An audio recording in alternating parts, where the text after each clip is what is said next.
যেখান থেকে জনাব তারেক রহমান নির্বাচিত হবে সেই আসর থেকে আমরা আসছি।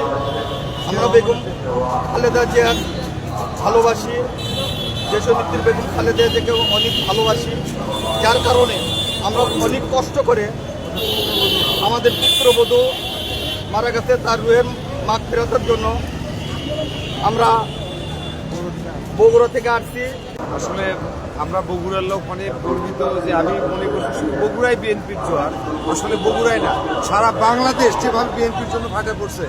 আমাদের মানে সাবেক প্রধানমন্ত্রী মরহুম বেগম খালেদা জিয়া যে উনি যে এত সন্তান রেখে গেছে, আমার জানার মতো আমার বগুড়ার চাইতে আমার ঢাকাতে বিএনপির গণজোয়ার বেশি। আমরা বগুড়া সদর থেকে এসেছি।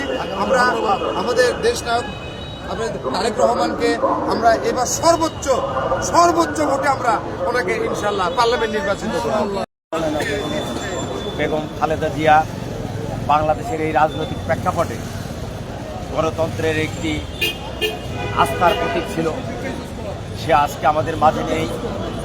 এদেশের মানুষ একজন প্রকৃত অভিভাবককে হারিয়ে ফেললেন। আজকে এই শূন্যতা বাংলাদেশ পেরিয়ে উঠতে পারবে কিনা জানি না, তবে আল্লাহর কাছে কায়মনে প্রার্থনা করি যে আল্লাহ, আজকে যে শূন্যতা বাংলাদেশে লক্ষ্য করা যাচ্ছে, তুমি আগামী দিনের দেশ নায়ক জনাব তারেক রহমানের মাধ্যম দিয়ে দেশনেত্রীর যে অসমাপ্ত কাজগুলো আছে সেই কাজগুলো যদি তুমি যেন এগিয়ে নিয়ে যেতে পারো, এই প্রত্যাশা করি। সাবেক তিনবারের প্রধানমন্ত্রী শহীদ রাষ্ট্রপতি জিয়াউর রহমানের সহধর্মিণী, বাংলাদেশের ভবিষ্যৎ প্রধানমন্ত্রী তারেক জিয়ার মা, আমরা ওনার জানাজা পড়তে আসছি।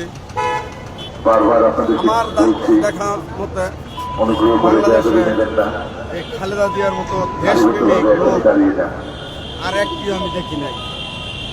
উনির জানাজা আসতে পেরে আমি আমার নিজেকে ধন্য মনে করছি। আজকে এই লক্ষ জনতার সমাবেশ, আমার মা খালেদা জিয়া 80 দশকে উনি গৃহবধূ থেকে রাজনীতিতে পদায়ন করেছেন। রাজনীতি করে সবাই শোনা, কারণ আমাদের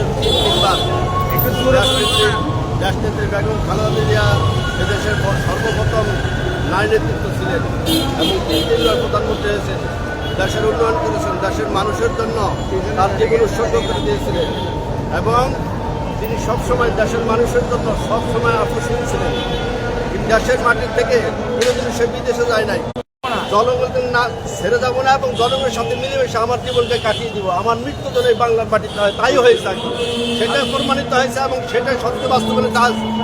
আজ হাজার হাজার লক্ষ লক্ষ মানুষ তার জানাজায় উপস্থিত হয়েছে। এই জন্য আমরা সবার কাছে আন্তরিকভাবে দোয়া কামনা করবো যেন সমস্ত মানুষ তার জন্য আনন্দের ভাবে রাখে।